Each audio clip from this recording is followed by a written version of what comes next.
So sa mga may Bible, Ephesians 2:12-13. Sabi po rito that at that time you were without Christ, being aliens from the commonwealth of Israel and strangers from the covenants of promise, having no hope and without God in the world.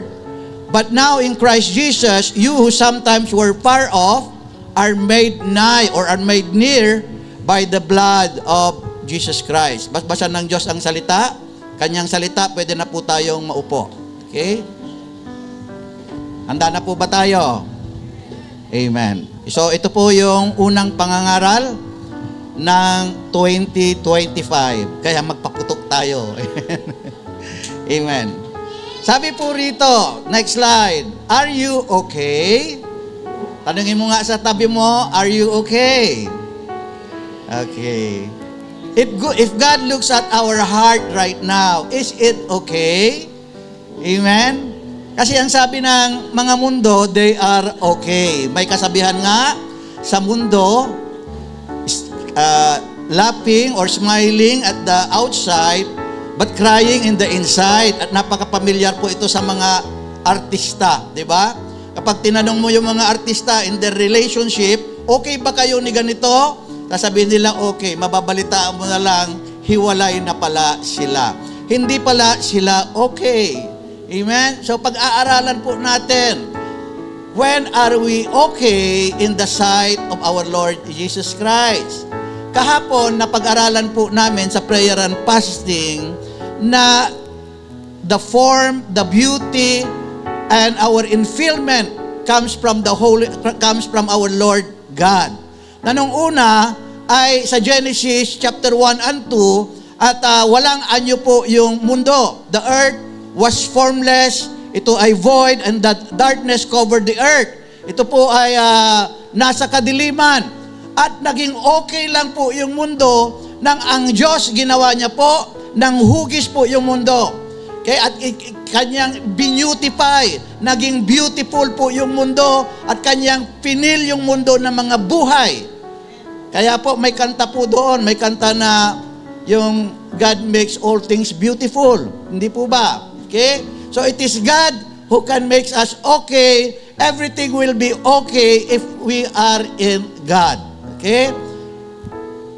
Mayroong sa Biblia ng isang eye-opener na if we are really okay, kasi marami ang deception po sa mundo pong ito. Okay? Ayaw ng Diyos na tayong bilang mga Kristiyano ay ma-deceive. Kasi tuso po si Satanas. Tuso po ang mundo pong ito na sasabihin, you are okay, but in the sight of God, we are not actually okay. Okay? Sa Revelation 3:17, nasabi po rito, sapagkat sinabi mo ako'y mayaman at nagkamit ng kayamanan at hindi ako nangangailangan ng anuman at hindi mo nalalamang ikaw ang aba at maralita at dukha at bulag at hubad. So ang Diyos po yung nagsasalita, ang Panginoong Jesucristo. Parang sinasabi po ng tao pong ito, sinasabi niya, I am okay. Wala akong kulang. Ako'y mayaman. Nagkamit ako ng kayamanan. Hindi ako nangangailangan ng anuman. Pero sabi ng Diyos, hindi daw po siya okay. Hindi mo nalalamang ikaw ay aba, hindi ka okay. Ikaw ay aba, ikaw ay maralita, ikaw ay dukha. Kalain mo mayaman sa mundo pong ito, tawagin po ng Diyos maralita at dukha. Kaawa-awa siya at siya po ay haba. Ikaw ay bulag. Amen. Pero sila ay nakakakita. At ikaw ay hubad. Pero sila ay may damit. Grabe ano? Bakit ba sinabi ng Diyos sa kanila po ito? Ano ba yung kaso? Kaya actually po, ang pinapatungkulan po rito ay kind of church. Okay? So ito po ay isang iglesia ang pinapatungkulan. At sinasabihan po yung mga Kristiyano doon sa church po na yon, nung mga bagay po na yon. Bakit ba sila sinabihan ng ganon? Revelation 3:15-16, nalalaman ko ang iyong mga gawa at ikaw ay malamig o mainit man. Ibig ko sanang ikaw ay malamig o mainit. Kaya sapagkat ikaw ay malahininga at hindi mainit o malamig man, ay isusuka kita sa aking bibig. Amen. Sabi ko nga sa inyo kaya pampapaputok tayo this 2025. First preaching, pero wag kayong mag-alala. Kasi reminder lang ito ng Panginoon po sa atin. God doesn't condemn us. Tayo po ay nasa Panginoon na. Kaya lang kailangan tayong ma-remind minsan sa mga kalooban ng Diyos. Baka mamaya, akala natin okay po tayo. Yung pala hindi na okay kasi hindi tayo nakakasunod sa kalooban ng Diyos. Proverbs 14:12, there is a way which seems right unto a man, but the end thereof is death. Ang kala mo tama, yung iyong ginagawa, pero yung dulo nun pala ay kamatayan. So God is constantly reminding us about His will. Hindi siya tumitigil para po makasama po natin po siya balang araw. Ayaw niya nawawala tayo. Alam niyo po bang sabi po ng Hosea 4:6, my people perish for lack of knowledge. Kapag lack of knowledge po tayo, baka mapahamak po tayo. Kaya kinukumpleto po tayo po ng kaalaman. Amen? Yung ibang church, itinatago po ito. Kaya yung mga tao, nadidisip tuloy sila. They lack knowledge. Pero tayo, ayaw kong itago. Kahit na masakit, ayaw kong itago. Ayaw ko na may mapahamak na kahit isa sa atin. Ayaw ko na may madisip na ang akala niya sa sarili niya, he or she is okay, but in the sight of God, he is not okay kasi okay ang lahat Mayaman, ang ganda ng relationship sa pamilya, wala lahat, pero may problema. Okay? Binabanggit sa Biblia ang kalagayan ng isang tao doon sa text po natin na living without Christ and living in Christ. Text po natin kanina, Ephesians 2:12-13. That at that time you were without Christ, being aliens from the commonwealth of Israel, strangers from the covenants of promise. Hindi tayo kabahagi sa pangako ng Diyos. Wala tayong proteksyon, walang provisyon ng Diyos na sa atin noon. Pero tingnan nyo po ngayon, God provides and God protects. Amen? Pinoproteksyonan po tayo. Ang daming patutuo. Grabe po yung patutuo po natin. Kapag ikinento natin yung patutuo po natin, isang extraordinary. Ang daming proteksyon. Having no hope, wala daw po tayong pag-asa po noon. And without God. Nung wala tayo kay Kristo pa, ay wala po tatawag po sa atin, walang Diyos.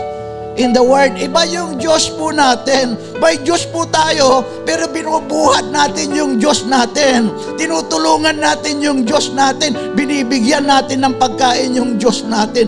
Tingnan mo yung Diyos natin noon. Grabe, hindi mamakalakad. Diba? Mabuti pa si Sister Tita nung natumba, hindi nawasak Nabuo muli. Yung Diyos na yun, may nakita ko, pagbagsak niya, wasak na wasak Durog na durog, hindi mo na talaga mabuo, iipuksihan mo na lang. Diba? Grabe naman yan. Ganon po tayo po dati, nung wala po tayo po sa Diyos. But now, in Christ Jesus, you who sometimes were far off, tayo na dating malayo, ay nailapit sa Diyos sa pamamagitan ng dugo ng ating Panginoon. Hindi po ba tayo natutuwa? Palakpakan po natin po ang Diyos. Amen? Amen. Si Apostol Pablo ay nagpapaalala po sa atin. Pinapaalala niya kung ano po tayo po dati. Kapag umakyat ka doon sa Ephesians chapter 2 po kasi po yun. 2:1 and 2, kung babasahin niyo po, ang sabi doon, na kayo'y mga patay nung hindi niyo pa natagpuhan ang ating Panginoong Jesucristo at hindi niyo pa siya tinanggap, na sinusunod niyo yung takbo ng mundong ito, takbo ng kadiliman, takbo ng mga kapangyarihan doon sa himpapawid, mga demonyo. Amen? Yun ang sinusunod natin noon. Yung patakaran ng mundong ito, hinahabol nga natin yung kasalanan noon, Brother Anthony. Oo, kung nasaan yung kasalanan, kung nasaan yung inuman, kung makasalanan, yung loko yung kasama natin, kinilalampasan pa natin Kaya maraming salapat natagpuhan po tayo po ng Diyos. Hindi ba kayo natutuwa? God has found us. We were lost and now we were found. We were dead and now we are alive in Christ Jesus. Amen? So, ito po yung drawing. Okay? So, pag sinabi bang in Christ, ano po ba yung ibig sabihin? So, in Christ. Okay? So, nandun tayo sa ilalim ni Kristo. Bagamat tinanggap na natin si Jesus Christ, sabi natin, nandito si Jesus Christ sa ating puso, si tayo po rin ay nandun po sa ilalim ni Kristo. Ibig sabihin, nasa ilalim tayo ng kanyang kapamahalaan. Okay? Yung without Christ naman, wala sa ilalim ng kapamahalaan ni Kristo. Abay, kung wala sa pamahalaan ng ilalim ni Kristo, saan kapamahalaan kaya sila? Amen? So sabi po doon, aliens from the citizenship of Israel. So hindi po sila kabilang. Okay? Strangers from the covenants of promise. Walang yung pangako sa kanila. Hindi nila ma-claim. No hope without God. So yun po yun. Ayaw po natin na we live our life without our Lord Jesus Christ. Okay? Diretso po tayo. So two possible reasons when one is living without Christ. Okay? So ano bang rason? Why they do not live in Christ? They do not live in Christ. Okay? Or Christ is not in them. Number one reason is having no knowledge about Jesus Christ. So he has no control over them. Okay? So hindi pa nila kasi alam. Hindi pa nila nakikilala. Pero maaari sa susunod na panahon, katulad na nangyari sa atin, mangyayari din sana sa kanila na makakakilala din sila sa ating pong Panginoon. Kasi ang Diyos talaga ang mabait. Amen? Number 2 naman is having knowledge. Kristiyano na po ito. And accepted Jesus as His Savior, but not as His Lord. Ang daming Kristiyanong ganito. Sabi, tawag ng tawag, Lord, you are my Savior. Pero ginagawa pa rin yun yung gusto niya. Lord, tumatawag ng Lord. Alam niyo po ba sabi ng Mateo 7:21? Not everyone who calls me Lord, Lord, will enter the kingdom of heaven, but only those who do what my Father in heaven wants them to do. Yun lamang gumagawa ng kalooban ng Ama na nasa langit. Kasi ang meaning po ng Lord po kasi is, Master. Ayan. Paulit-ulit. Ilang taon ko na itong sinasabi. Anong meaning ng Lord? Meaning ng Lord ay, Master. Tandaan niyo po yan. So, yung isa daw, reasons is, mayroon naman silang alam sa Diyos. But they do not accept Jesus Christ as their Master. Alam nang nila, iniligtas sila ng Panginoon, but following Jesus Christ ay hindi po nila po ginagawa. It is not enough for Christians to accept Jesus as His Savior only, but not as His Lord. Acts 2:36. Therefore, let all the house of Israel know assuredly that God had made that same Jesus whom you crucified, both Lord and Christ. Okay? Both Lord and Christ. Christ means the anointed. It means the Savior. It means the liberator. Pero yung Lord, it means Master. God has made Jesus Christ both Lord and Master. Kailangan pala nating sumunod sa Kanya. Akala ko noon, hindi. Parang basta maniwala lang ako sa Diyos, tama na yon. Basta hindi mo makalimutan ng Diyos, tama na yon. Wala akong alam na pagsunod. Hindi ko alam yan. Hindi ko nga alam kung ano yung meaning ng Lord eh. Yung pala yung meaning ng Lord, Master. Amen? Hindi po ba natututo po tayo? Isang eye-opener po ang lahat. Di ba? Sabi ng Panginoon, you call me teacher and Lord, and do so correctly. Tama ang sinabi mo, for that is what I am. Yun nga ako, sabi ng Panginoon. Luke 6:46, sabi ng Panginoong Jesus, at bakit tinatawag ninyo ako Panginoon, Panginoon, at di na ninyo ginagawa ang mga bagay sa aking sinasabi. Ayan si Jesus Christ na mismo nagsasabi, nagtatampo na eh. Tinatawag niyo akong Panginoon, pero hindi niya naman ginagawa yung sinasabi ko. Tatampo na si Jesus Christ Sa panahon ng mga Israelita, sa panahon ng mga apostoles, sinasabi ni Jesus Christ doon sa mga disciples. Amen? At sinasabi rin ni Jesus Christ sa atin po.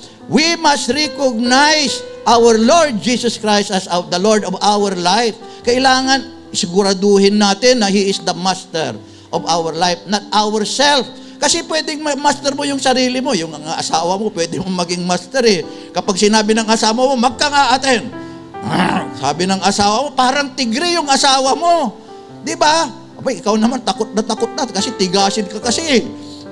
Pag nasa bahay ka, tigasain ka. Tigasin ka. Amen? Pero pagdating kay Lord, dapat si Lord yung master po natin, di yung asawa po natin. Minsan, sila yung commander kasi mahal natin sila. Amen? Pero hindi talaga sila yung ayaw lang natin patulan kasi Kristiyano na tayo. Di po ba? Amen? So yun po yun. Kaya ano pa?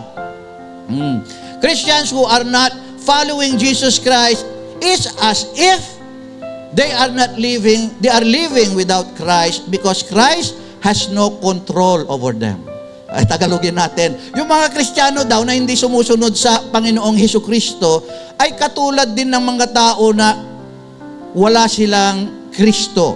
Okay? Hindi yung Kristo sa sabungan ha. Yung Jesus Christ, yung the Anointed One, ay katulad din ng hindi sila na kay Kristo. Kasi si Kristo ay walang control o pamamahala sa kanila. Kasi yung living in Christ, nandun yung pamamahala ni Kristo. So parang ganun na rin. Kapag hindi tayo nagpapakontrol sa Panginoon, ay parang ganun na rin, ano?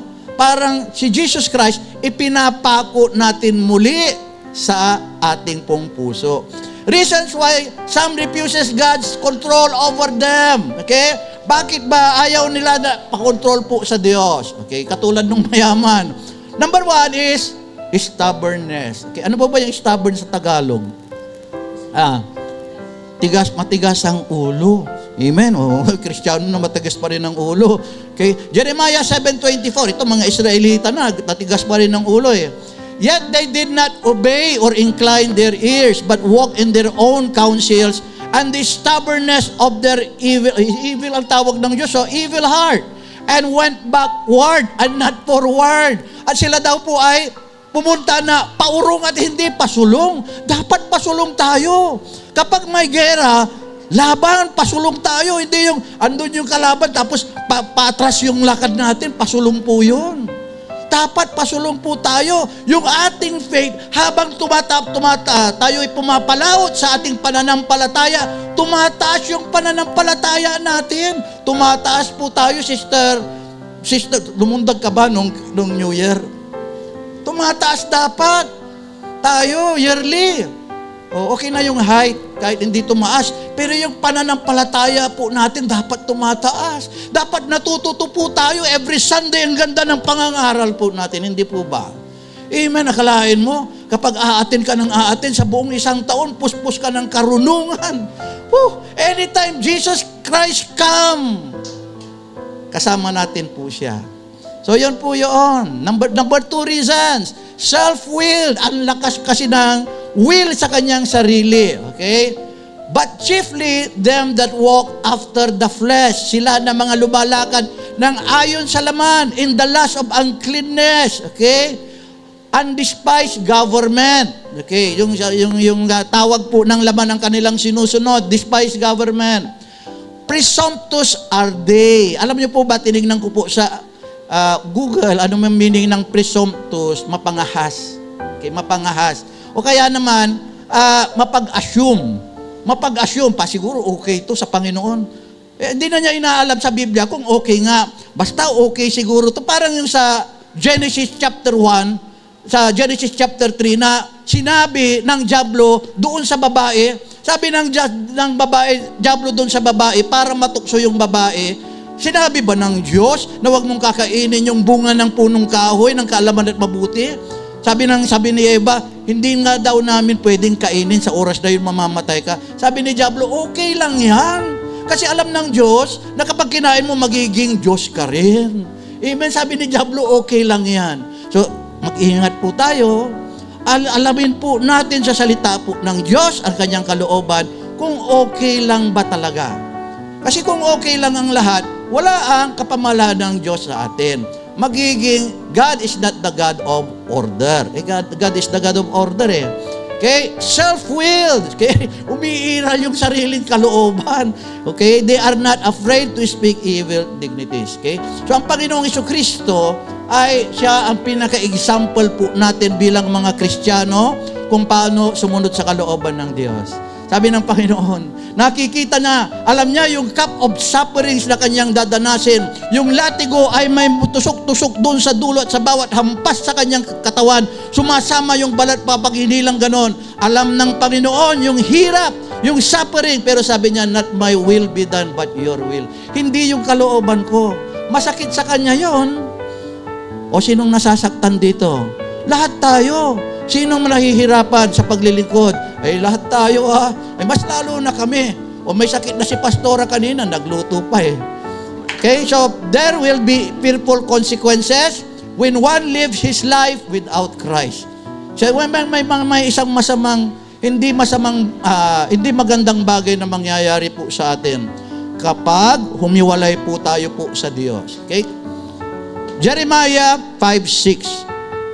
Okay, sinasabihan yung mga Israelita o mga anak po ng Diyos. Wherefore a lion out of the forest shall slay them. Yung mga lumabas, okay, shall slay them. And the wolf of the evening shall spoil them. Okay, and the leopard shall watch over their cities. Everyone that goeth out thence shall be torn into pieces. Grabe Pag lumabas ka pala, may layon. Pag lumabas ka pala, inaabangan ka na nung layon, lalapain ka, kakainin ka. Pag lumabas ka pala, may wolf. Di ba? Kapag lumabas ka, may leopard. Alam niyo yung leopard, yung parang tiger. Grabe yun, Mga kumakain ng carnivorous, yung mga kumakain ng laman ng tao po yung mga yan. Sabi, everyone that goeth out, lahat ng lalabas, shall be torn into pieces. So, grabe, wag na tayong lumabas. Amen? O talaga bang may yun kapag lumabas ako sa Panginoon? Talaga bang may sasalubong sa akin na yun na talagang itsurang yun talaga? Alamin natin kung ano po yung yun dito. Kasi yung Biblia ay isang na gumagamit ang Diyos ng mga figurative speech. Okay? 1 Peter 5:8. Be sober, be vigilant, because your adversary, the devil, as a roaring lion. Siya pala yung lion, yung demonyo, walking about seeking whom he may devour. So yung lion po pala, ay si demonyo parang lion lang siya. Pero kapag ikaw ay Kristiyano, siya yung lion na walang ngipin, inaapakan. Ang lugar ni Diablo, dito lang yan. Pero kapag lumabas ka, dito, kapag Kristiyano ka, na matapat, dito ang lugar niya sa paanan mo. Satanas, lion, dito ka sa paanan. Pero kapag lumabas ka, abay, wala nang proteksyon, wala nang kapamalaan ng Diyos sa iyo. Yung lion ngayon ay magiging lion talaga, si Diablo sa iyo. Amen? Pero pag Kristiyano ka, kuting ang labas niya. Amen? The wolves are false prophet. The wolves are the false prophets. Acts 20:29-30. I know that after I am gone, first alam ko na kapag ako ay umalis, first wolves. Okay. Mga mababangis na wolves, the lobo, will come in among you, not sparing the flock. Even from among your own group, men will arise, teaching perversions of the truth to draw the disciples away after them. Ilalayo kayo ng mga bulaang propeta, ibabalik kayo doon sa Diyos-Diyosan. Ang dami nang bumalik doon sa Diyos-Diyosan. Kasi humiwalay po sila sa salita ng Diyos, kay Kristo Jesus, sa katuruan ni Kristo Jesus. Kaya sila ay naibalik na. Kaya yung mga wolves po na yon, wolves in sheep clothing. Okay, naka-clothing po sila ng isang tupa na para maamo, but deep inside, sabi ng Biblia, they are voracious wolves.